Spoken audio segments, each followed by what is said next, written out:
Buenas tardes, vamos a comenzar entonces esta última sesión del primer día del Congreso y bueno, vamos a traer un tema relacionado con lo que son el uso de las técnicas de análisis de coste de ciclo de vida, mostrando un par de casos relacionados con lo que es la selección de tecnologías de la industria 4.0, mantenimiento asociado con Internet de las cosas, algo de digitalización, sobre todo para poder evaluar el impacto de la oportunidad que pueden tener este tipo de herramientas en el ciclo de vida de un activo industrial.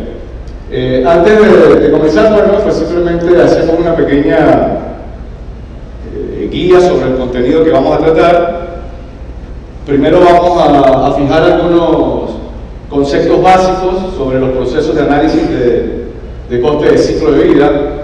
En particular, vamos a tratar de introducir dentro de estos modelos tradicionales de análisis económico cómo impactan factores como la confiabilidad y la mantenibilidad a lo largo del ciclo de vida. Para eso vamos a tomar como referencia algunos modelos básicos que se encuentran hoy en día en las referencias bibliográficas. Uno es el modelo de tasa de falla constante de un autor que se llama Woodward, otro es el modelo de tasa de falla determinístico por un par de autores que se llaman Fowler y Blanchard, y finalmente un modelo que utiliza una herramienta como la técnica de Weibull, que básicamente permite evaluar fallas de tasas que no son constantes y luego convertirlas en impacto económico a lo largo del ciclo de vida. En esta parte, simplemente generaremos algunos antecedentes muy sencillos sobre estos modelos que se pueden utilizar y luego mostraremos un par de casos de estudio justamente utilizando el modelo de Woodward en dos procesos de toma de decisiones con casos reales en procesos industriales, y luego mostraremos un poco también las limitaciones, como las conclusiones que se pueden obtener, los puntos fuertes de estas metodologías y algunas recomendaciones finales como las orientaciones futuras, algunas líneas de investigación que se vienen abriendo en esta área temática. Bueno, los patrocinadores básicamente de estos procesos de investigación, yo pertenezco a un grupo de investigación de la Escuela de Ingenieros Superiores de la Universidad de Sevilla. Hay una asociación que se llama INEMAC, que es la que soporta parte de las líneas de investigación de la universidad, sobre todo líneas de investigación que tienen que ver con el área de fiabilidad y ciclo de vida. Y aquí en Latinoamérica hay una vinculación con una universidad también, que es la Universidad Técnica Federico Santa María, en Chile, donde en su maestría de gestión de activos de ingeniería de mantenimiento, este curso, hay un curso específico de ciclo de vida y confiabilidad, pues nosotros dictamos este curso desde hace unos cuantos años. Y ya fuera del ámbito universitario, del ámbito académico, pues tenemos una firma que es INGECOM, que es la que normalmente vamos a las empresas a desarrollar asesorías, implantaciones, utilizando distintas técnicas de optimización en confiabilidad. Bueno, un resumen rápido sobre antecedentes específicos relacionados con la integración de los modelos de análisis de coste de ciclo de vida y los procesos de confiabilidad. La primera referencia que tomamos acá es la del profesor Woodward. Este es un profesor de una universidad inglesa. Él tiene un grupo de investigación que tiene que ver con análisis financiero, y de forma indirecta él llegó a este sector, introduciendo factores de confiabilidad entre modelos de análisis de ciclo de vida.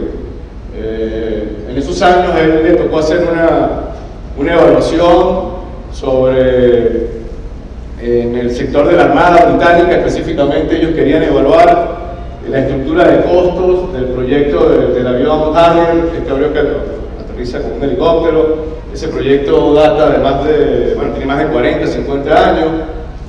La Armada Británica quería que un asesor independiente, que no fuese del área militar, desde afuera les hiciese una auditoría económica para que les diese recomendaciones, si valía la pena seguir reinvirtiendo, seguir generando costes en el ciclo de vida de ese proyecto, o si más bien se cortaba todo ese presupuesto y más bien se reiniciaba un proyecto nuevo.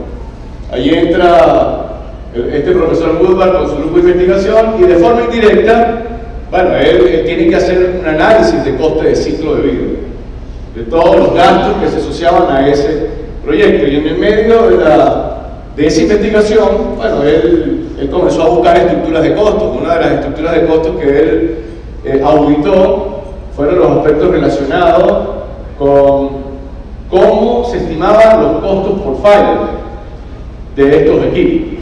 Y en medio de esa investigación, bueno, pues él simplemente se dio cuenta que los presupuestos que se manejaban con respecto a las fallas que supuestamente aparecían en esos sistemas, pues eran más o menos constantes.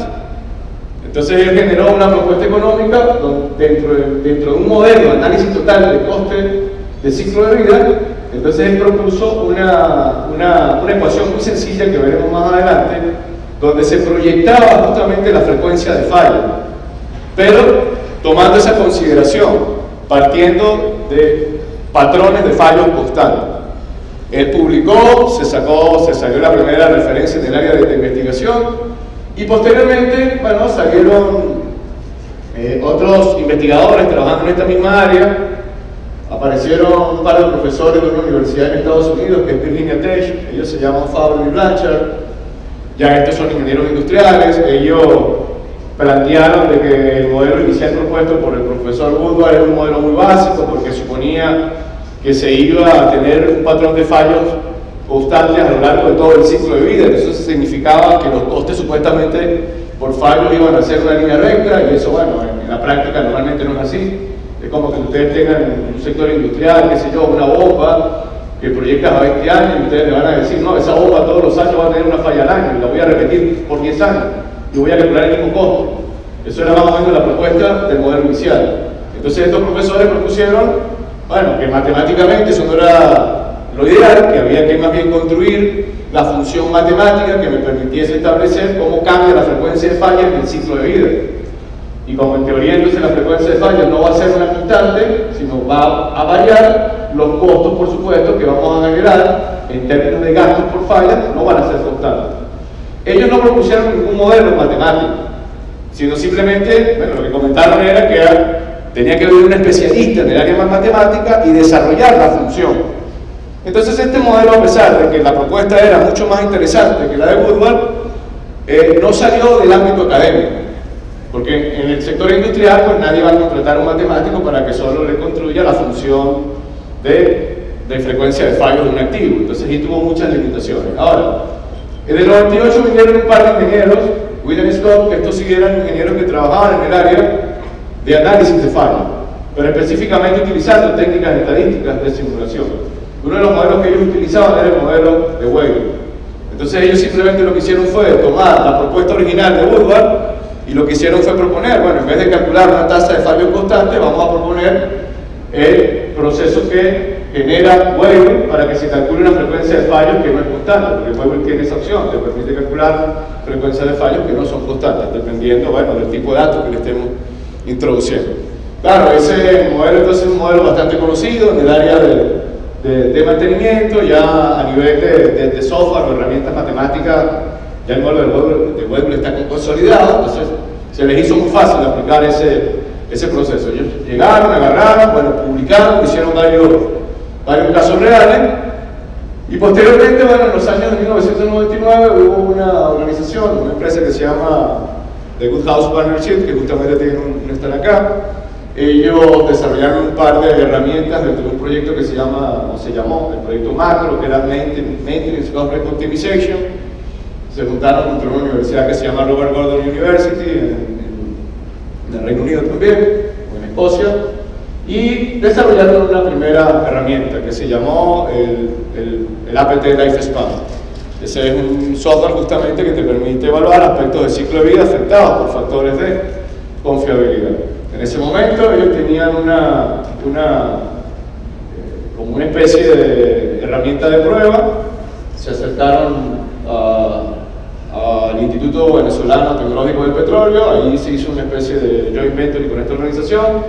Nosotros le dimos a ellos un área donde teníamos datos reales de equipos, entonces ahí se hizo esa primera prueba de ese software que en ese momento no era comercial, era un field tester justamente. Se hicieron las pruebas, bueno, ese caso se publicó y posteriormente, bueno, pues ya salió esa primera herramienta comercial.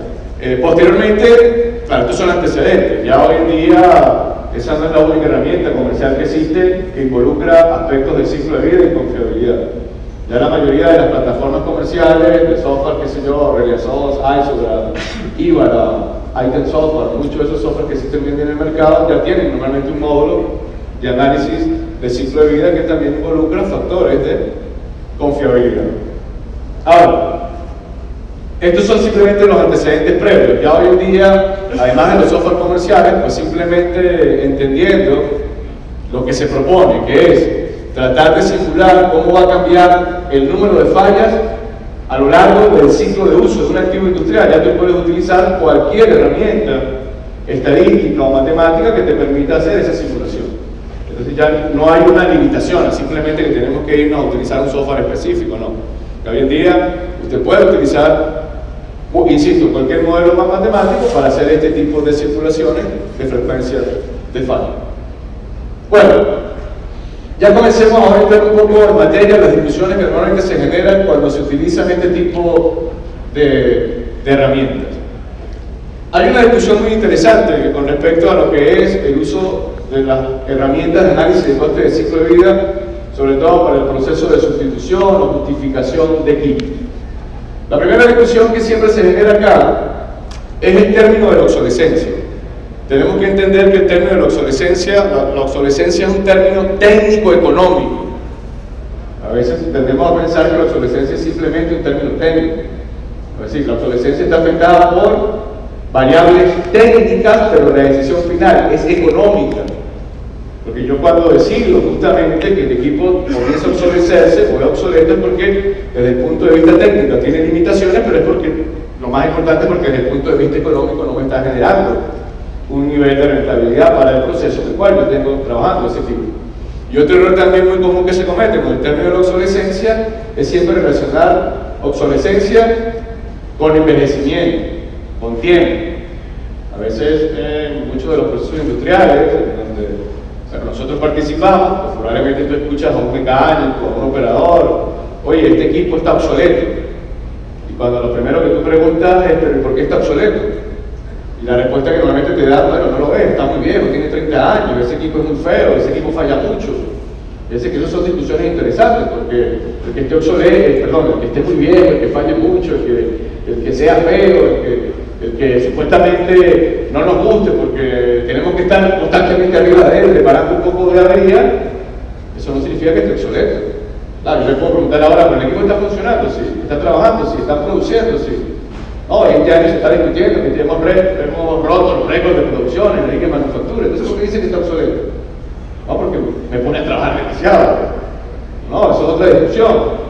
Bueno, que probablemente el factor de obsolescencia puede ser que incremente, por supuesto, por el envejecimiento de la frecuencia de falla. Eso puede ser una variable que al final, por aspectos económicos, sea la más importante. Pero yo para poder decidir o para poder decir que un equipo está obsoleto, yo primero tengo que salir al mercado, buscar una alternativa que sustituya la tecnología actual. Esa supuesta tecnología nueva, desde el punto de vista técnico, tiene que ser mucho mejor, pero para yo poder justificar que esa tecnología nueva no solo es mejor, tiene que ser más eficiente en términos económicos.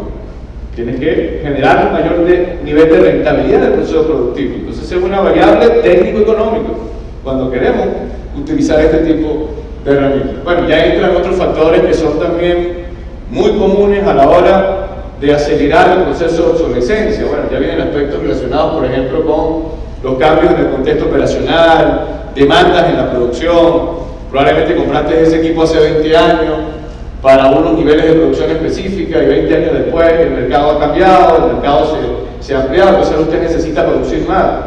Y por muchas modificaciones que usted le haga a ese equipo no va a poder cubrir las nuevas cuotas, por ejemplo, de producción. Aspectos relacionados, bueno, con la logística. Probablemente ese equipo que tiene 15, 20 años, resulta que ya desde hace 10 años, bueno, el fabricante te dice, yo no te voy a hacer estos repuestos. Aunque eso no significa que se ha hecho obsoleto, porque si un fabricante no te hace un repuesto, tú puedes salir probablemente al mercado local y consigues un taller metalmecánico que te hace esa pieza. Claro, luego hay que analizarla. Probablemente esa pieza tenga menos confiabilidad, probablemente no dure lo mismo que te dura la original, pero igual vamos a calcularlo. Bueno, ¿cuánto es la expectativa de vida útil de esa nueva pieza que está hecha por un taller local? ¿Cuánto cuesta? Tengo posibilidades probablemente de generar ventanas operacionales, donde probablemente ahora pueda tener el reemplazo de esa pieza, que teóricamente va a durar mucho menos que lo que duraría la original. Entonces, cuando haga todo ese cálculo económico, ahí es cuando yo me voy a dar cuenta si en realidad, por ejemplo, ese repuesto en realidad está obsoleto o no. Entonces, todos estos son factores que tenemos que tomar en cuenta a la hora de evaluar estos procesos. Bueno, ahorita estamos hablando del costo, pero si hay una mejora en ese equipo obsoleto, porque hay que recordar que el negocio de los fabricantes son la refacción. Claro, claro. Es que hacia allá vamos, justamente en la discusión de análisis de costo del ciclo de vida, hay muchas opciones que uno puede poner a competir. Normalmente, uno puede poner a competir, por ejemplo, contra un equipo viejo. Bueno, puede poner a competir equipos nuevos, pero también uno puede poner a competir el mismo equipo viejo, por decirlo de una manera, repotenciado, una refinería. A él se le puede dar oportunidad también. Entonces, todos estos modelos sirven para eso. Uno lo que tiene que decidir es el uso que le va a dar a la herramienta y contra quién quiere poner uno a competir, porque son análisis de escenario. Y eso es una de las opciones que se toma como referencia para este tipo de análisis. Bueno, aspectos por supuesto ya relacionados con la confiabilidad. En la medida que por supuesto nuestros equipos van envejeciendo, pues hay muchos equipos que están afectados, bueno, por daños como la corrosión, la erosión, la abrasión, el deterioro. Y por supuesto entonces ese tipo de fenómenos que generan deterioros en nuestro equipo, pues van a generar mayores niveles de costo, porque vas a tener que probablemente hacer más reparaciones o invertir mucho más en mantenimiento, llámese preventivo, correctivo o predictivo. Aspectos relacionados ahora con lo que tiene que ver con seguridad y ambiente. Entonces, hoy en día eso es un criterio, es más, es un criterio limitante, porque ya hoy en día también ¿qué está ocurriendo? Probablemente el equipo que montaste hace 20 años, las regulaciones ambientales, las regulaciones por seguridad eran muy diferentes a las de hoy en día. Y ya simplemente es una decisión normativa. Bueno, que llega el inspector del Ministerio de Ambiente, que toma una medición, contenido de CO2 al ambiente, y entonces resulta que ya ese equipo, por mucho que lo modifique, nunca va a lograr cumplir con la nueva regulación ambiental. Y el encargado te dice, bueno, usted tiene un año, si en un año yo vuelvo a venir, tomo mediciones, si usted no se ha adaptado a la nueva ley, yo lo voy a cerrar. Entonces que al final es aspectos económicos, porque si usted no se adapta a la nueva regulación, pues simplemente va a tener que cerrar la planta. Y, por supuesto, bueno, hoy entra también en juego las discusiones del tema que vamos a tratar un poquito más adelante. Bueno, todo lo que tiene que ver con lo que se está llamando la digitalización, el IoT, el Internet de las Cosas, la tecnología 4.0, que no es más que, bueno, el uso a su máxima expresión de las tecnologías. Entonces allí es igual, no significa que porque usted, por ejemplo, no tenga un equipo totalmente automatizado, totalmente digitalizado, está obsoleto, no. Eso son simplemente herramientas. En algunas eso va a agregar mucho valor, probablemente en otras no. También tiene que haber un criterio para decidir en dónde sí podemos aprovechar al máximo el potencial que tienen estas tecnologías y en el área donde simplemente con un equipo tradicional, con procesos tradicionales de mantenimiento, pues es suficiente para cubrir la función a un nivel muy bueno de rentabilidad. Y el peor criterio que se puede utilizar para reemplazar equipo, el feeling. Cuando decimos el feeling, bueno, muchas veces es que nos enamoramos de un equipo. Que teníamos ese equipito viejo por allí, llegó el vendedor con una nueva tecnología y bueno, nos vendió por supuesto el paraíso con ese nuevo equipo y sin hacer ningún análisis técnico-económico, bueno, creemos que esa es la mejor opción. Y simplemente nos enamoramos de ese equipo y bueno, vamos a comprar ese equipo ahora. Eso no es un criterio. En este escenario de análisis coste del ciclo de vida, ese es el peor criterio para seleccionar un equipo. A uno nos puede gustar un equipo, eso es otra discusión. Bueno, que tenemos 20 años de experiencia en una planta, que hemos operado, mantenido, conocemos muy bien las marcas comerciales que existen, que hay dos marcas que nosotros sabemos que son muy robustas, que son muy confiables, que nos ha ido muy bien en términos de producción, pero no significa que esas sean las mejores.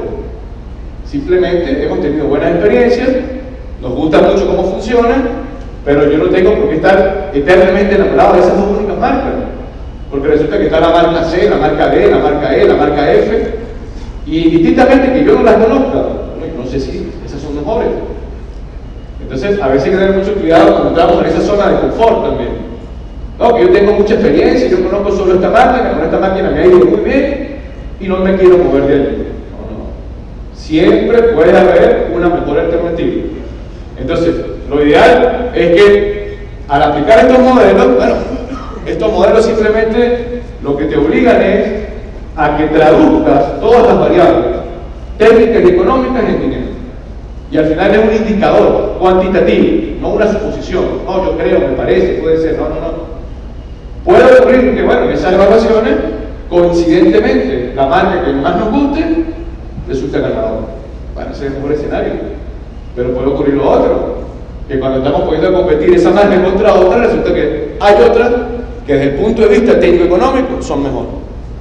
Bueno, ahí tú tienes que estar dispuesto a aceptar, bueno, que hay otras alternativas. Entonces, eso es lo que, en resumen, tratan de hacer estas metodologías a la hora, bueno, de ayudarnos a seleccionar, justificar procesos de reemplazo o renovación de equipo. Dentro de los modelos que vamos a ver a continuación, además de todos estos factores que tienen que ver con el concepto de la obsolescencia, la renovación o la sustitución, entran factores que agregan incertidumbre a la hora de decidir. Por ejemplo, cosas tan sencillas como les comentaba ahorita. Cuando ustedes, por ejemplo, en sus empresas están decidiendo comprar alguna máquina, algún equipo, cuando simplemente se hace esa pregunta, ¿qué marcas vamos a poner a competir? Nada más haciendo esa pregunta, ya hay incertidumbre. Porque lo más seguro es que hay más de una opción, 2, 3, 4, 5 alternativas. Y lo más seguro es que también, desde el punto de vista práctico, no vamos a tener la capacidad para evaluar todas las marcas. Porque ahí también hay que tener mucho sentido común. Bueno, estamos en México, vamos a comprar un motor y entonces resulta que cuando sacamos la licitación, bueno, lo primero que tenemos que verificar es si esa marca tiene, por ejemplo, un representante local, si tiene talleres locales. Porque por supuesto no nos vamos a comprar luego un problema. No, vamos a comprar una marca que no conocemos, que supuestamente es muy buena, pero no tiene ningún proveedor local. Claro, y esas son barreras que automáticamente son como filtros. Entonces, en esta primera pregunta tenemos que entender que desde el primer punto de inicio, cuando queremos utilizar esto, tenemos que darnos cuenta que ya hay incertidumbre simplemente en el proceso de selección. Luego, el coste total, hay costes que son muy fáciles de estimar, hay otros costos que se complican, sobre todo lo que se llaman los últimos costos, lo que son los costes asociados a los factores de la baja confiabilidad, esos son los más complicados. Luego, todo lo que tiene que ver con las inexactitudes económicas, inflación, el riesgo país, porque ya son variables económicas que se utilizan en estos modelos, porque estos son modelos de análisis económico que involucran aspectos técnicos. Bueno, cambios durante la ingeniería. Muchas veces una cosa es lo que proyectamos, una cosa es lo que supuestamente tenemos prediseñado, pero entonces desde que instalamos el equipo, desde el primer día lo modificamos. Entonces muchas de las estimaciones que habíamos hecho en la fase de proyecto no concuerdan con la realidad. Entonces, todo eso hay que tenerlo en cuenta porque son áreas de incertidumbre. Bueno, procesos simplemente que tienen que ver ya, eso ya tiene que ver con diseño, con la producción, con la operación. Bueno, que se planteó que el equipo que íbamos a utilizar se planteó un valor de 100 toneladas por día, era como la expectativa. Y desde el primer día, cuando arrancamos la planta nueva, bueno, arrancamos en un momento donde la economía está hacia arriba, tenemos más clientes que nos quieren comprar el mismo producto y entonces tenemos, por ejemplo, la posibilidad de poner 120 toneladas en el día. Y las proyecciones con las que se hizo el proyecto eran para 100. Entonces ahora tú llegas y comienzas a hacer pruebas y resulta que, bueno, una cosa es el valor de diseño, porque puede normalmente exigirle más a los equipos. Claro, lo vas a sacar de su valor ideal, entonces hace ciertas pruebas y el equipo responde. Claro, pero ¿qué va a pasar allí? estamos sobrecargando el equipo. Y por supuesto, los factores de confiabilidad se van a ver afectados y toda la estructura de costes operacionales es distinta. Entonces, eso genera incertidumbre. Aspectos relacionados ya con los insumos, calidad, materia prima, combustible. Bueno, cuando diseñamos, se suponía que íbamos a meter un combustible limpio y desde el primer día entonces comenzamos a meter un combustible contaminado. Pero no porque queremos comprar un combustible contaminado, sino porque en el área donde estamos trabajando es el único proveedor que tenemos y él nos vende un combustible sucio, contaminado con agua. Entonces todo ese tipo de problemas adicionales que van a aparecer, por ejemplo, con la combustión, son gastos adicionales que nadie estaba previendo. Todo eso son áreas de incertidumbre. Y hemos dejado de último el área de incertidumbre normalmente más compleja. Cuando digo más compleja, es más difícil de predecir. Porque se supone que todo esto lo vamos a hacer ¿en qué momento? El momento ideal para hacer todo este tipo de evaluaciones es antes de comprar el equipo. Ya después que compras el equipo, hacer una modificación es mucho más difícil. Entonces alguien tiene que preguntarse antes de la compra, bueno, además de todo eso que está arriba, alguien tiene que preguntarse cómo va a fallar ese equipo. Bueno, que vamos a comprar un equipo para los próximos 20 años. Entonces tenemos que cuestionar cuál va a ser el potencial número de fallos que vamos a tener en ese ciclo de vida. Y eso no es sencillo. Porque ¿quién es supuestamente la primera referencia a la que tendríamos que hacerle esa pregunta? Al fabricante. Entonces vamos a agarrar al fabricante y le vamos a decir, mira, yo necesito que usted se siente conmigo antes de comprar el equipo y me ayude a construir la frecuencia de fallos de los próximos 20 años. Pero después que le hagas esa pregunta, le tienes que decir lo siguiente. Y después que usted me dé esa información, yo no le aseguro comprar su equipo, porque resulta que como esto es una licitación, yo eso se lo voy a preguntar al oferente B, al CERCA y a todos los que están participando. Y ese dato lo voy a utilizar ¿para qué? Para convertirlo en dinero, para luego evaluar cuál es la mejor alternativa. No es fácil. Muchas veces, ¿qué te puede decir el fabricante cuando tú le hagas esa pregunta? Decir, no, a mí no me interesa esta licitación, porque tú me estás pidiendo parte del know-how, que es parte del diseño. Pero bueno, y ahí entonces un poco es también cómo manejar estas situaciones. Si estamos en una empresa, por ejemplo, con un músculo económico muy fuerte, oye, si eres una gran multinacional que compra 40 equipos en un año y muy pocas empresas tienen capacidad para comprar esa cantidad de equipos, claro, diferente, tú pones arreglar de juego. Si ese fabricante no te quiere dar el dato, te le dice, la puerta, no hay problema. Aquí está el fabricante ve que me va a dar esos datos. Usted decide.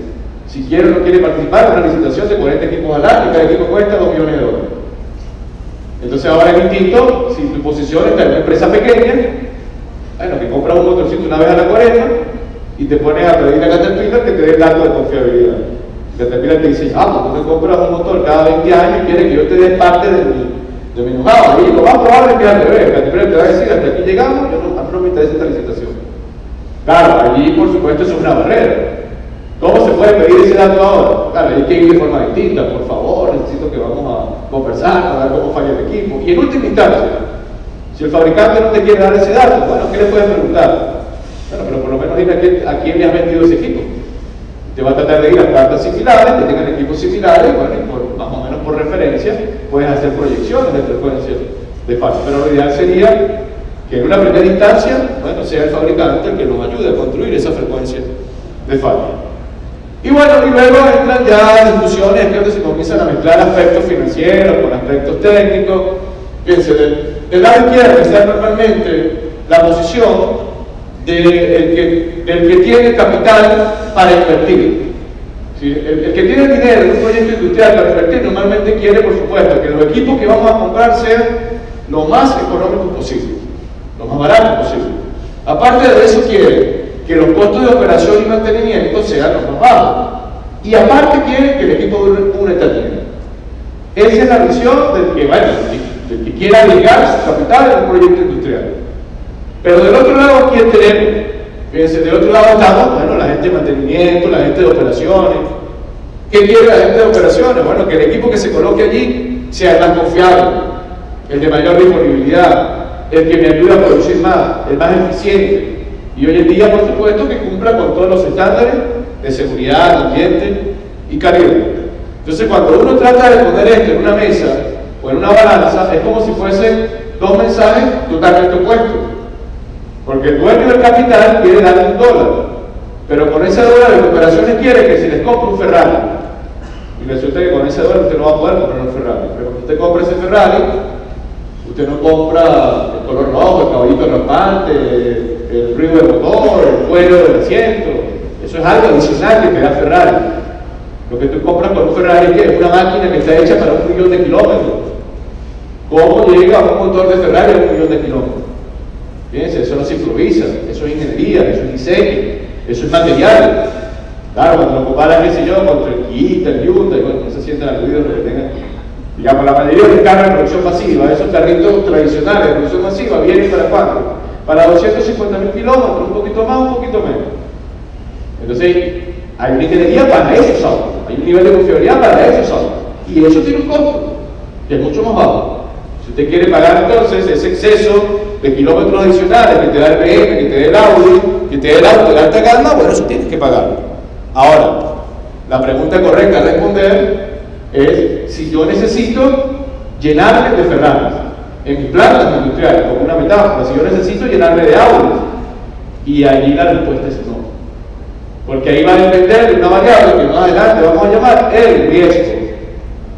Si la decisión de seleccionar un Ferrari, un Kia, un Hyundai, un BM, un Audi está en función del riesgo que cumple el equipo en nuestro proceso de producción. En la medida que yo estoy evaluando un proceso de producción donde al ocurrir una falla, bueno, pudiésemos generar penalizaciones en el ambiente, penalizaciones en la seguridad, un costo de indemnización por pérdida por hora de $100.000 por hora. Bueno, y no tenemos flexibilidad, no tenemos redundancia. ¿A quién tenemos que meter allí? A un Ferrari. Porque ese gasto que yo voy a hacer al principio me va a minimizar el costo en el ciclo operativo. Porque allí vale la pena comprar ese equipo de alta confiabilidad. Pero si nos movemos a un sector, en mi planta o en mi línea de fabricación, donde al ocurrir una falla, no afectamos la seguridad de las personas, no afectamos el ambiente, no afectamos los objetivos de producción, ni la calidad, porque al final hay algunos costos directos que no son tan elevados. Bueno, pues la pregunta es, ¿qué valor agregado me da meter ahí el Ferrari? Ahí puedo ir muy fácilmente con el Kia, con el Hyundai, y es más, puedo ir un poquito más hasta allá, con los chinitos que no nos gustan, que son feos, que fallan mucho. Bueno, pero eso puede ser rentable. Es una discusión interesante. El que no sea confiable no significa que no sea rentable. Lo que pasa es que hay que saber dónde meter el chino, dónde meter el Kia, dónde meter el Hyundai, dónde meter el BM, dónde meter el Audi. Y luego, en función del riesgo, claro, hay sectores industriales donde solo hay cabida para el Audi, para el BM. Bueno, ¿qué sector industrial sería ese? La industria aeronáutica, la industria nuclear. Ahí el nivel de riesgo es tan alto que hay una opción de meter una marca alternativa, ¿no? Ahí tienes que irte con los grandes. Pero entonces resulta que no todos los procesos industriales son industria aeronáutica. Va a una área agroindustrial, va a una línea de manufactura, tiene flexibilidad, tiene procesos que no son críticos. Bueno, entonces hay oportunidad para los otros. Eso es lo que algunos autores llaman el diseño balanceado. El diseño balanceado es saber dónde introducir el nivel de confiabilidad adecuado que me maximice la rentabilidad. Porque el objetivo final no es confiabilidad. El objetivo final es el nivel de confiabilidad que me ayuda a maximizar la rentabilidad, que eso es distinto. Y entonces cuando respondemos a esa pregunta, bueno, puede haber esa combinación. Van a haber sectores industriales donde el equipo de máxima confiabilidad es el que me maximiza la rentabilidad, pero hay otros sectores industriales donde eso no va a ser así, donde un equipo probablemente de media confiabilidad o hasta de baja confiabilidad es el que me termina maximizando la rentabilidad, porque eso es administración por riesgo. El riesgo es el que va a ser justamente el norte para indicarle dónde invierte en confiabilidad y dónde no invierte en confiabilidad. Entonces, eso es básicamente parte del resumen de esta primera etapa. Y luego, bueno, muchos de estos talleres básicos de ciclo de vida justamente aparece la típica figura del iceberg, que presenta justamente los costos que son evidentes y los costos ocultos. Los costos que están en la superficie del aire son, bueno, los costos de adquisición, algunos costos operacionales que son fáciles de estimar, algunos costos de instalación, algunos costos de mantenimiento, pero aquí nosotros hacemos énfasis con este último que está aquí abajo, lo que estos autores llamaron los costos de la baja fiabilidad o la baja confiabilidad. ¿Y por qué ellos están en la parte de abajo? Por lo que les comentaba anteriormente, hacer proyecciones a 15 o 20 años de un equipo que no hemos comprado y que queremos entonces saber cómo va a fallar ese equipo, eso no es sencillo. Entonces allí pues hay un alto nivel de incertidumbre. Ahora, esa incertidumbre alguien tiene que minimizarla, es decir, y alguien que se ponga a analizar en esa fase previa a la compra de un equipo cómo va a afectar ese compra. Ahí, bueno, hemos sacado aquí un libro que se llama Management Industrial Risk de este autor John Goodall, que él resume de forma bastante sencilla lo que es el concepto de coste de ciclo de vida, pero afectado por procesos de confiabilidad y mantenibilidad. Ese libro data de 1999 y se define como el ACC, que son las siglas que se utilizan, análisis coste de ciclo de vida. Es un proceso sistemático que permite hacer una evaluación técnico-económica, aplicar el proceso de selección, reemplazo, sustituciones de equipo, y básicamente lo que me va a permitir esta metodología es cuantificar en términos económicos el impacto real de los costes por fallos a lo largo de todo el ciclo de vida. Y al final entonces eso va a ser una información que metemos dentro del modelo de costes totales, y vamos a ver en algunos casos la confiabilidad evaluada del costo va a ser importante y en otros casos no va a ser tan importante. Siempre cuando nosotros ya comenzamos ahorita vamos a comenzar a explicar un poco los ejercicios o casos prácticos. Nosotros siempre tratamos ahora de incluir todos estos modelos de optimización dentro de un modelo de gestión de mantenimiento. Hace unos cuantos años en la Universidad de Sevilla desarrollamos un modelo bastante básico basado en procesos, que estos son procesos básicos de mantenimiento. Y ahora el proceso de ciclo de vida es un proceso transversal. Eso no solo le va a pegar a mantenimiento, eso le va a pegar a todo, operaciones, logística, porque es el ciclo del activo a lo largo de todo su uso. Normalmente hay dos etapas que son claves, donde estas herramientas nos van a ayudar a tomar decisiones. Primero, en el inicio, en la fase de diseño.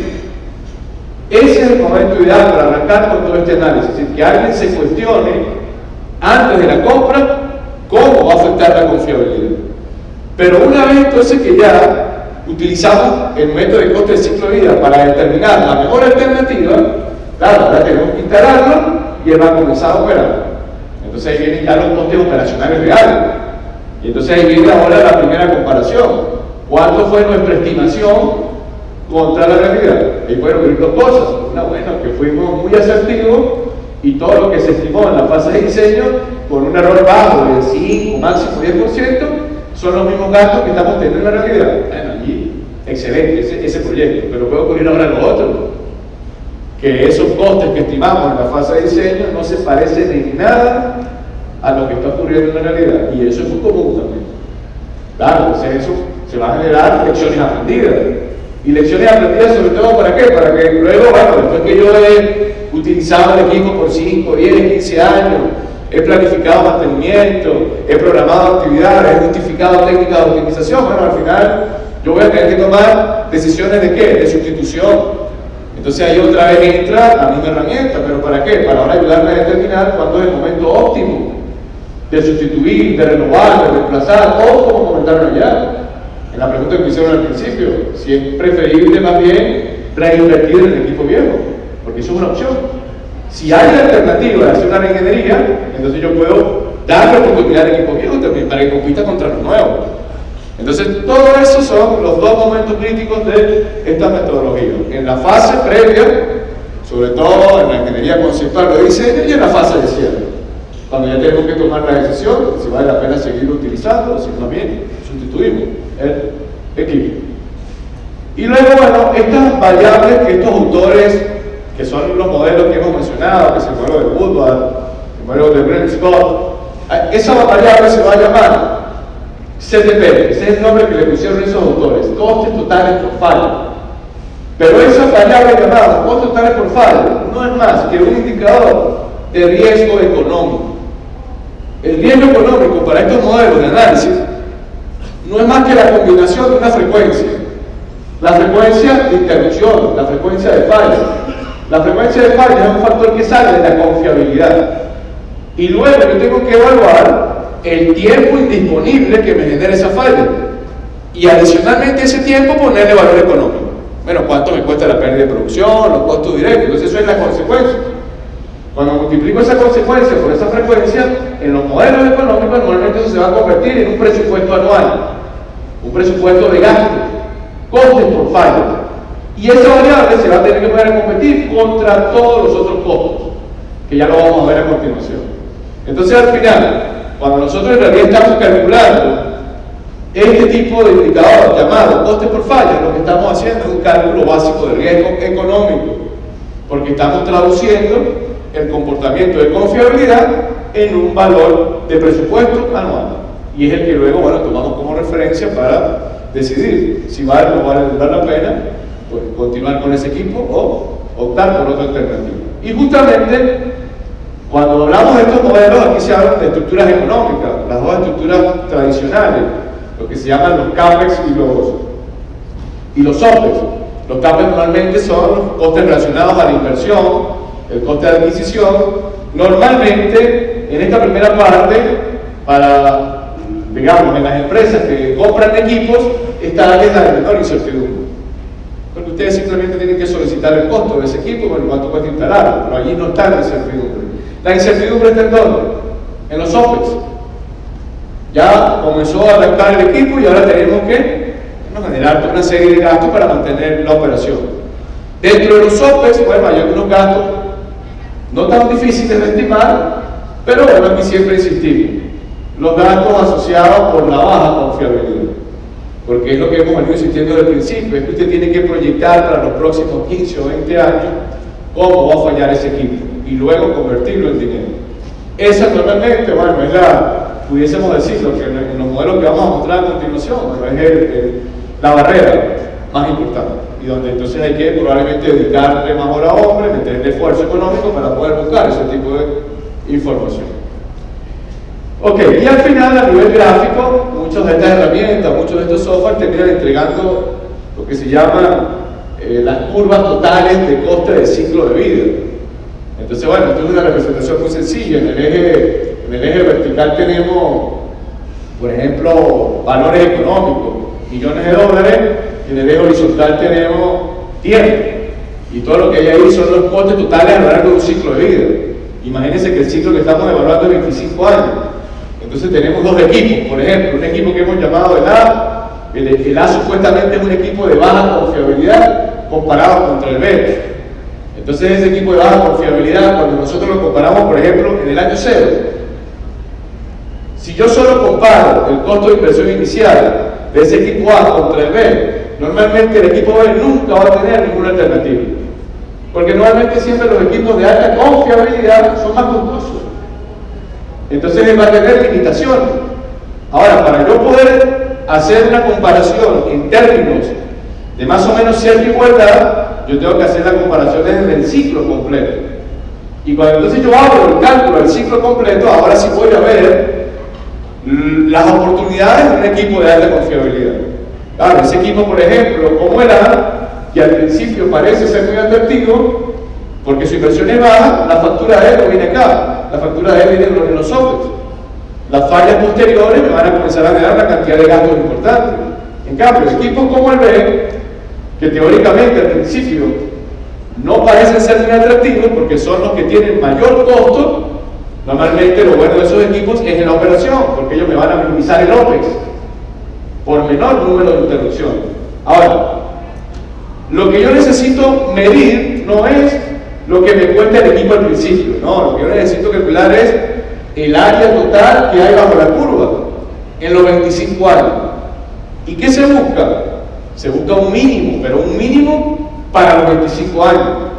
Entonces, en esencia, eso es lo que hacen todas estas herramientas, calcular el coste total en el ciclo estimado de vida, pero afectado por confiabilidad y por todos los otros costos. En algunos escenarios, la confiabilidad va a terminar resultando el criterio más importante, en otros no. Pero lo importante es poner en blanco y negro todas las variables y que sea, bueno, un indicador técnico económico el que me permita identificar cuál es la mejor alternativa. A continuación, entonces, vamos ya a mostrar un par de casos prácticos utilizando esta metodología. Esto que estoy mostrando acá fue la ecuación general que desarrolló el doctor Woodward. A nivel de costos es una estructura económica bastante sencilla, son simplemente categorías de costos llevados al valor presente, porque estos son proyectos industriales. Bueno, tenemos una primera categoría que es lo que él llamó los costos de inversión, aparecen los costes operacionales, los costos de mantenimiento preventivo, los costes totales por falla, el mantenimiento mayor, y aquí en un signo contrario aparece el valor de reposición porque ese no es un gasto. Entonces sería, imagínense ustedes que en una mina, qué sé yo, tienen un camión minero y después de 10 años usted logra vender el camión. Claro, entonces ese camión al final no genera solo gastos, sino está generando un valor positivo. Como toda esta ecuación es gastos, ese valor de reposición va con signo contrario porque sería un flujo de caja positivo. Pero aquí yo hago paréntesis en el TCPF, porque este fue la variable que propuso Woodward, los costos totales por falla. Y desde el punto de vista práctico, esta es la ecuación genérica que muchos autores han tomado como referencia para ver cómo se estima ese cálculo de costes totales. Es una combinación, en primer grado, de una frecuencia. Esa frecuencia de fallas va a ir afectada por los tiempos de indisponibilidad, que son los tiempos de reparación asociados al evento de falla, y luego viene lo que este autor llamó las consecuencias. Cuando se habla de las consecuencias, bueno, es todo el impacto económico, hay una mezcla de varias cosas.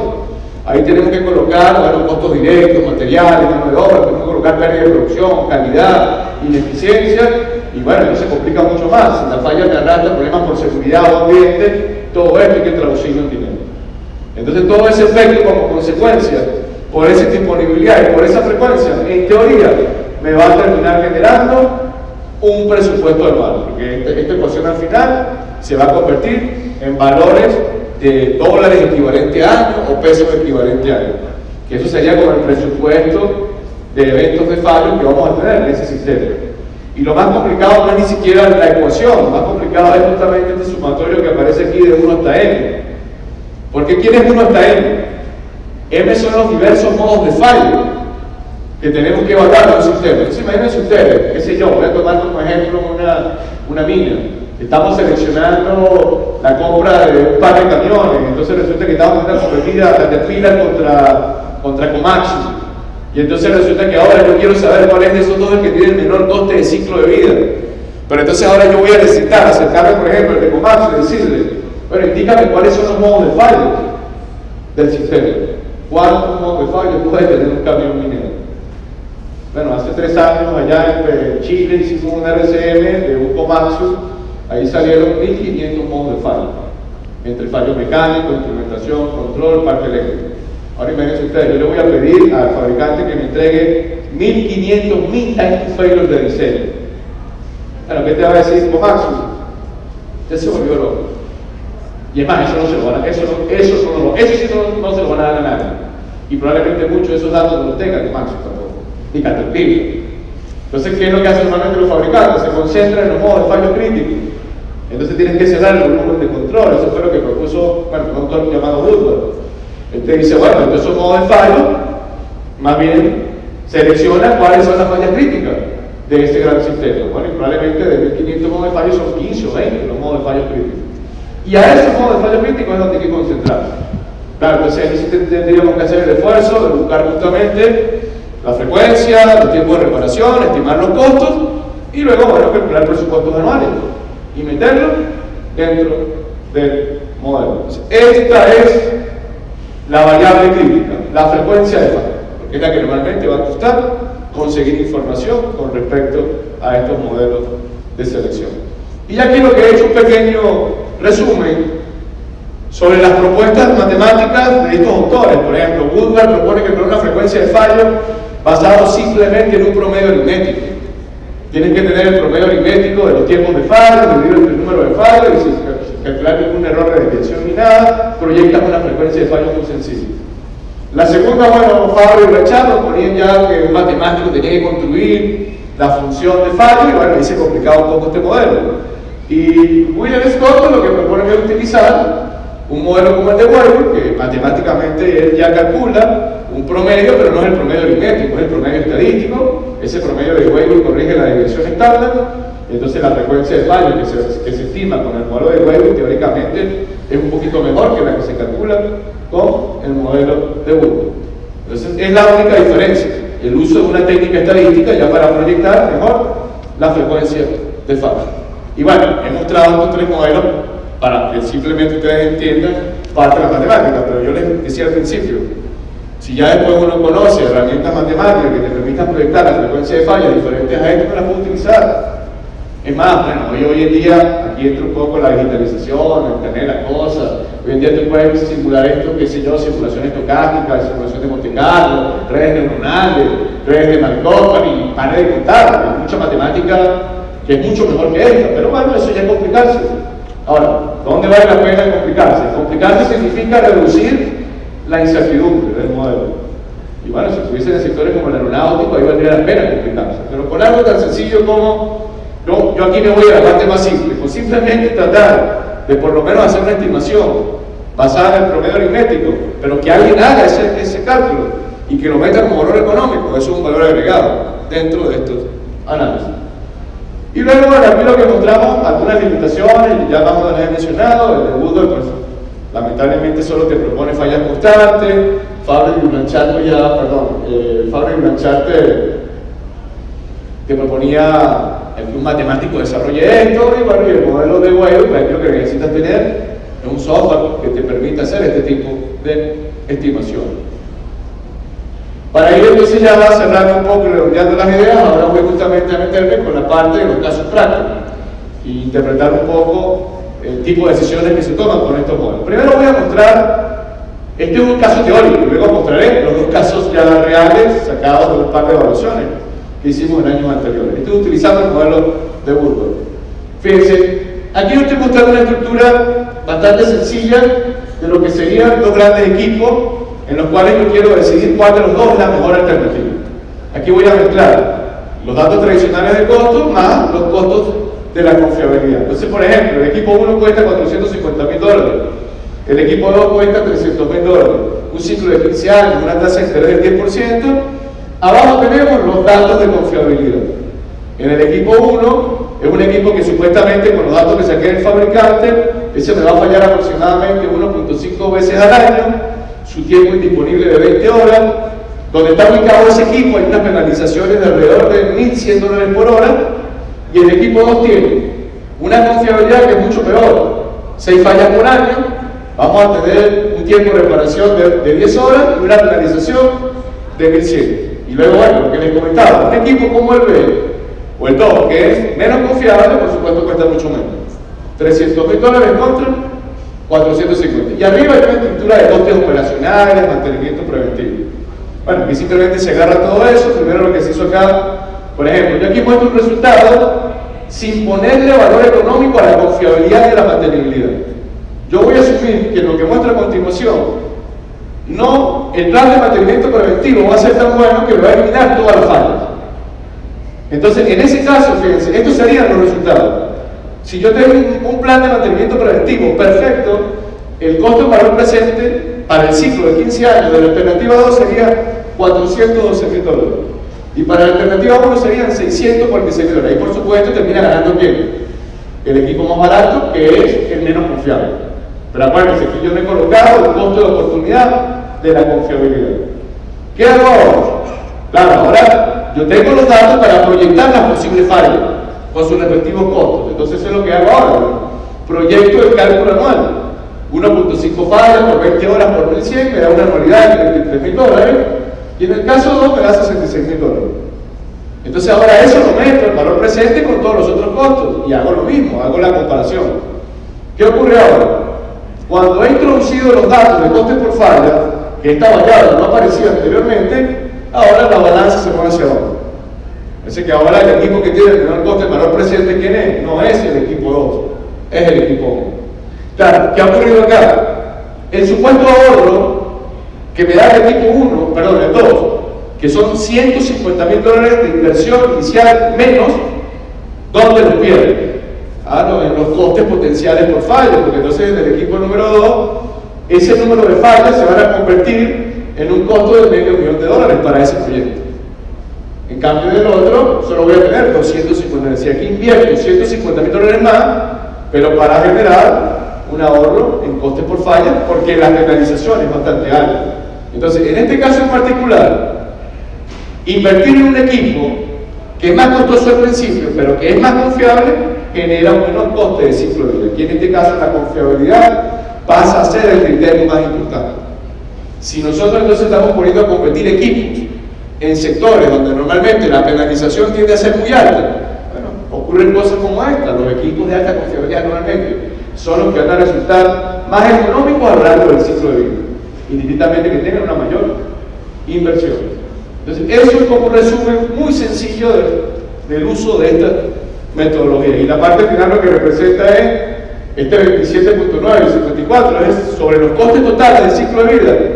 ¿Cuánto es el peso del coste por falla? En el diseño 1, bueno, de todos los costos del valor presente de ese proyecto, el 27% se lo llevan los costos por falla. Y en el diseño número 2, de todos los gastos a lo largo del ciclo de vida, el 54% se lo llevan los costes por falla. Fíjense que, por supuesto, esto está siendo un lastre muy pesado en este diseño. Entonces aquí valdría la pena hacer esa compra de un equipo de alta confiabilidad. Y ahora, bueno, para cerrar, ya estos son ejercicios reales. Empresas que nos contratan para ir a hacer evaluaciones, donde hacemos este tipo de análisis y damos recomendaciones, simplemente. Bueno, estos son sistemas de compresión de gas. En este proceso de producción hay penalizaciones, son equipos que manejan 320 millones de pp cúbicos de gas por día, y hay penalizaciones de producción, es decir, al ocurrir una falla en alguno de estos sistemas, pues se generan indisponibilidad. Entonces aquí, ¿qué es lo que se estaba poniendo a competir? Un par de tecnologías, marcas comerciales de motocompresión. Arriba aparece Caterpillar Ariel, una configuración de 3D3, contra un equipo Mopico, que es de la marca alemana MAN, que tiene una configuración de 2 equipos para poder cubrir esa necesidad. Y luego, bueno, en la estación tradicional se iba a meter solo una configuración básica de monitorización no digitalizada, sino bueno, un grupito de predictivos tomando mediciones locales, algunas variables que se llevaban a un centro, pero no era una automatización completa. En cambio, en la alternativa 2, los compresores Mopico sí, ellos estaban metiendo a la vez un sistema integral de digitalización, iban a meter un poco de sensores para sacar datos y llevarlos a un centro directamente de gestión de datos, y aparte iba a haber una red neuronal que luego tomaba esa información, la procesaba, y después de hacer un par de vehículos analizando vibraciones, analizando topografía, esa red neuronal iba a tomar esas mediciones y iba a tomar decisiones. Entonces ese era el escenario en el que se hizo esta comparación. Luego, los valores de costo. Bueno, aquí aparece la estación motocompresora Caterpillar Ariel, costaba 52 millones de dólares, la estación Mopico costaba 57 millones, y hemos sacado aparte el costo de todas las tecnologías de digitalización, que eran 4 millones de dólares adicionales a ese costo. Bueno, entonces aquí se hicieron las estimaciones. Claro, aquí hay muchos más costos operacionales, lubricantes, consumibles, el preventivo, la tasa de interés, y se hizo una comparación a 20 años. Y luego viene la parte más complicada, porque estos datos son los que nos da directamente el fabricante. Luego viene la simulación de la confiabilidad. Entonces, en la simulación de la confiabilidad, bueno, ahí teníamos, del lado de Caterpillar, bueno, nosotros ya teníamos estaciones motocompresoras similares, ya habíamos instalado equipos similares, y no solo teníamos datos reales, sino también teníamos información del fabricante. Aquí se nos complicó un poco fue el modelo Mopico, pero básicamente porque era la primera vez que íbamos a instalar este sistema, no teníamos mucha experiencia, tuvimos que ir, bueno, a hacer un viaje directamente a una planta donde tenían ya este equipo, verificar las condiciones reales de operación, porque no teníamos ninguna experiencia previa. Bueno, los alemanes nos dieron datos también sobre este tipo de equipo y se proyectaron, es decir, los costes por falla que se iban a generar con el equipo número 1 eran de alrededor de 24 millones de dólares por penalizaciones por gas diferido, por gas no procesado.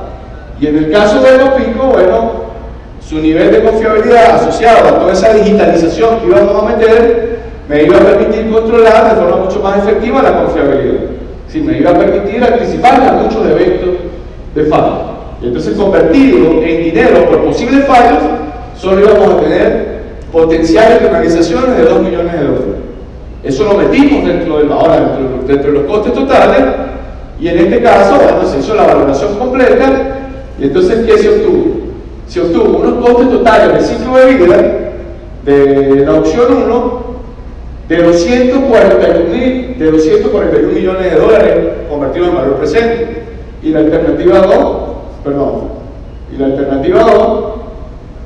me generaba un valor presente de 92 millones, el MOPINCO, el que se le iba a meter toda la parte de digitalización, Internet de Cosas, 4.0.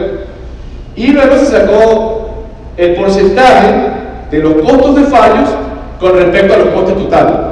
En el caso de la estación motocompresora tradicional, eso representaba el 61% de los costes totales. En cambio de MOPINCO, los costes por falla solo representaban el 13%. En este caso, muy similar al caso anterior, vamos a invertir 4 millones de dólares más en términos de digitalización y meter toda una tecnología que te permita llevar, a nivel máximo el aprovechamiento del mantenimiento por condición. Eso me va a proteger contra una cantidad de fallas que luego convertidas en dinero me generan un ahorro interesante. Entonces aquí, en esta primera evaluación, salió ganador el invertir en esa tecnología de digitalización, porque valía la pena protegerse contra esa penalización por dejar de transportar gas. Ese es el primer caso. Bueno, aquí hay un pequeño resumen, justamente la mejor opción, el MOPINCO, a pesar de que su inversión inicial es más alta, pero bueno, luego los costos de valor presente se minimizan porque vamos a dejar de pagar por fallas asociadas a toda la tecnología que vamos a meter acá. Ahora, segundo caso. El segundo caso ahora es una comparación entre un proceso de monitorización tradicional para equipos más o menos similares también, para estaciones de motocompresión, junto contra comparar ahora, esto ya es diferente. Aquí no estamos comparando en los motocompresores, aquí estamos comparando ya los motocompresores existen, ya están ubicados. Entonces, los motocompresores tradicionales tienen un modelo básico de monitorización. Hay una técnica que se llama Pull Block para estos equipos reciprocantes, donde entonces estas empresas tenían, un grupo de predictivos, esos grupos iban y tomaban mediciones locales. Esto no era una estación, eran casi 20 estaciones motocompresoras. Ellos tomaban análisis de presión, volumen, que si la calidad de la chispa, y luego se lo procesaban con un equipo local y tomaban decisiones de mantenimiento. Ese es el caso 1. Y el caso 2, la misma empresa estaba ofertando, en vez de hacer eso que una persona lo haga de forma local, que vaya directamente, ¿no? Entonces vamos a montar una serie de instrumentos, vamos a llevar las señales a un centro operacional, vamos a digitalizar todas esas señales, y bueno, igual, entonces la gente de ABB estaba ofreciendo un software de Fuzzy Logio con difusión lógica para hacer el análisis, colocar una red neuronal y entonces tomar decisiones ya automatizadas del proceso de mantenimiento predictivo. Entonces era comparar un escenario básico de monitorización contra un escenario ya utilizando herramientas de digitalización. Aquí hay una pequeña diferencia con el caso anterior, que donde estamos haciendo estas comparaciones, todas las estaciones motocompresoras tienen un alto nivel de redundancia, hay mucha flexibilidad, normalmente son estaciones 5 de 3, 3 de 1, 1 de 2, y siempre que ocurre una falla, normalmente tengo un respaldo. En pocas palabras, a diferencia de lo que comparamos anteriormente, cuando ocurrió una falla allí, sí se dejaba de transportar gas, aquí no. Aquí normalmente va a entrar el equipo de respaldo y lo único que va a haber son costos directos por la falla, pero no van a haber penalización. Entonces, bueno, se hizo esa evaluación, se metieron entonces, el costo del sistema de monitorización tradicional costaba $147,000, ya el costo de digitalizar todas esas señales y poner todo un sistema totalmente automático costaba $600,000, y bueno, entonces aquí se proyectaron los costes operacionales de las técnicas, que si las personas puedan tomar mediciones, que si el costo del equipo. Se hizo la proyección, igual que en el caso anterior, de las fallas. En el caso de la monitorización tradicional, los costos por penalización eran solo de $26,000 al año. Los costos de la digitalización iban a ayudar a reducir un poco, pero fíjense que el impacto no era muy alto, porque estoy insistiendo, no había penalización como tal. Entonces ese coste potencial por falla, que eran básicamente costos directos, materiales y mano de obra, eran solo de $18.000, y entonces bueno, se hizo la evaluación completa y se calculó el coste total del valor presente, igual que en el caso anterior. Entonces, ¿qué ocurrió aquí?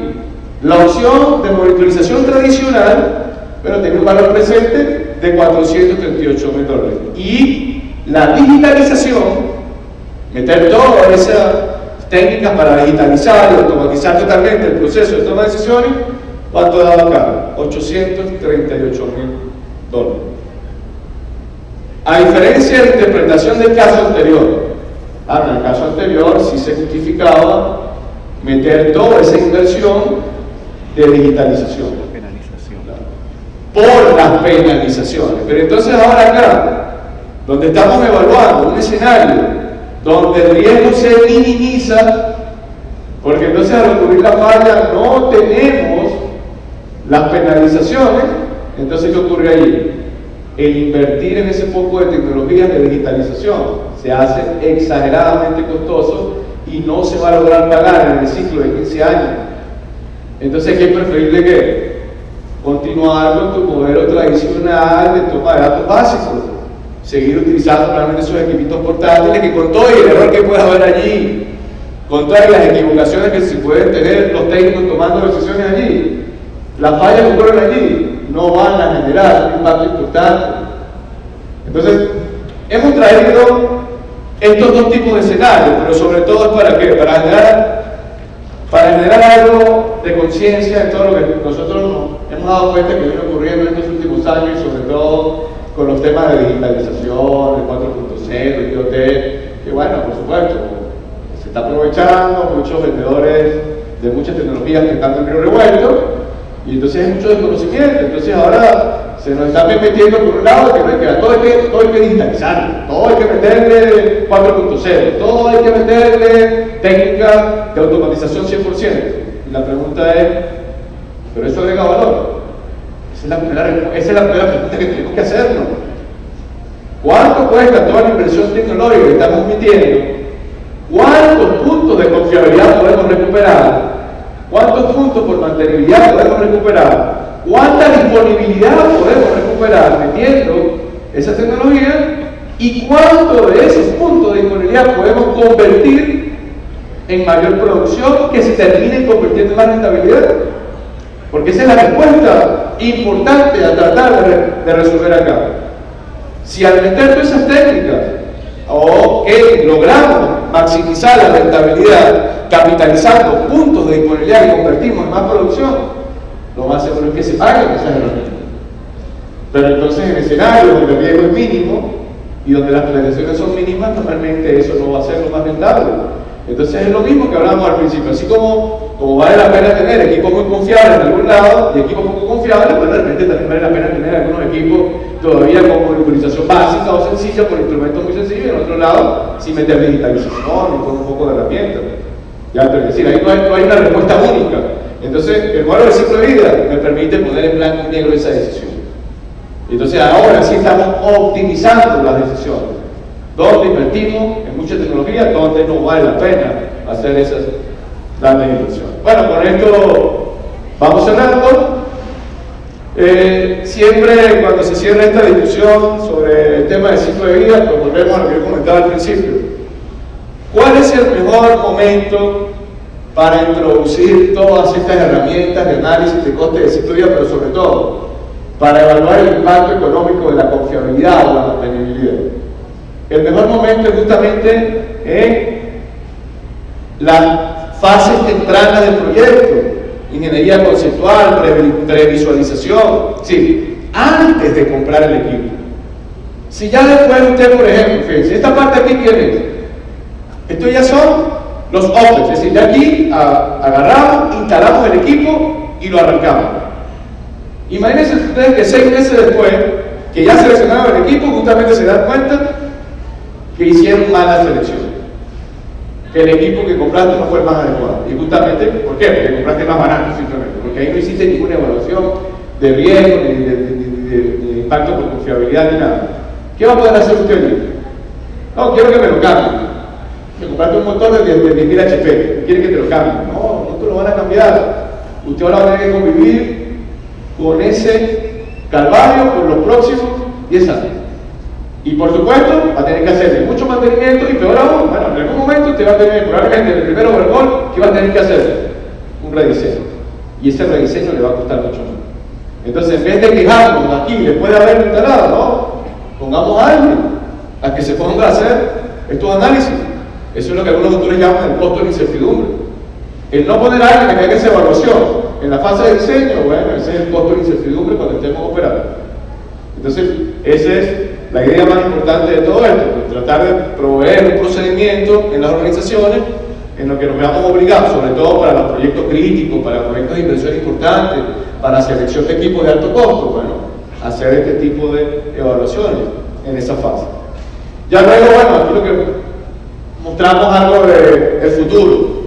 Bueno, yo mostré los modelitos más básicos, pero entonces yo le decía, uno puede jugar con modelos matemáticos, circulación de Monte Carlo, modelos estocásticos, Markov, y bueno, hoy en día eso tiene una ventaja de la digitalización.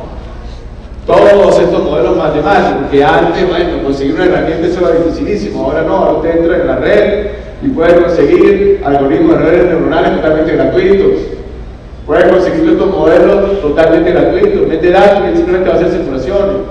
Entonces ya esa parte matemática, gracias a la digitalización, está resuelta y no solo resuelta, se ha convertido en conocimiento universal, masivo. Hace 20 años, conseguir una red neuronal y programar redes neurales, eso era, digamos, imposible, pero no era sencillo. Hoy en día, bueno, entre la red LinkedIn y hay un autor indio que pone, todas las semanas pone un artículo de algoritmos de redes neuronales, abierto, utilícelo simplemente. Entonces ya toda esta parte más matemática, que por supuesto cada vez va a ir mejorando, pues ya es más fácil de adquirirla. Ya esto es simplemente, bueno, a nivel de investigación, nosotros nos hemos metido con algunos modelos estocásticos para hacer algunas publicaciones, pero bueno, ya esto es más del lado de la investigación. Tomamos referencia a algunas herramientas matemáticas, hicimos simulaciones, pero no es más que visualizar que en el futuro toda esta parte, sobre todo de análisis matemático para proyectar la frecuencia de fallos, se va a simplificar.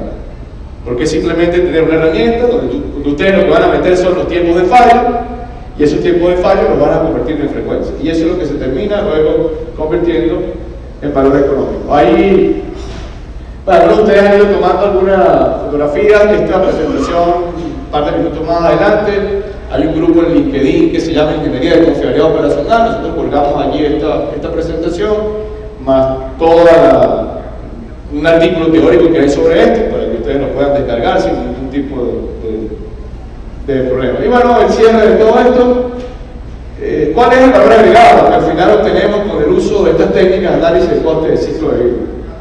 Básicamente son herramientas que nos van a ayudar a disminuir la incertidumbre en las decisiones de selección de equipos de renovación. Usted puede seguir seleccionando equipos sin utilizar nada de ellos, pero lo que tiene que preguntarse es, bueno, ¿cuál es el costo de la incertidumbre? ¿Está seleccionando los equipos adecuados? Probablemente no lo sabe. Porque si nunca se ha puesto a evaluar el impacto económico de la confiabilidad, usted tiene equipos que parecen ser muy buenos, pero usted no sabe si en realidad son los que minimizan el coste total, porque no hizo este trabajo previo. Entonces, el factor clave de esta herramienta es justamente eso, ayudarnos a tomar decisiones con un menor nivel de incertidumbre. Y que entonces, por supuesto, si esto lo estamos utilizando en sectores de muy alto nivel de riesgo, pues normalmente los equipos de alta confiabilidad van a terminar siendo los ganadores. Y cuando usted está utilizando esta metodología en áreas donde está poniendo a competir equipos donde las penalizaciones por riesgo son muy bajas, bueno, pues normalmente allí equipos probablemente de baja confiabilidad, que son mucho más baratos al principio, van a ser los ganadores. Entonces al final usted va a tener la capacidad de seleccionar dónde meter o dónde justificar la alta confiabilidad, dónde justificar la media confiabilidad y la baja confiabilidad, pero con un criterio técnico. No porque yo creo, me parece, porque me gusta este equipo. Entonces, ese es el resumen, el valor agregado que dan estas metodologías. Bueno, con esto finalizamos, porque estamos ya en la hora y bueno, gracias por su tiempo.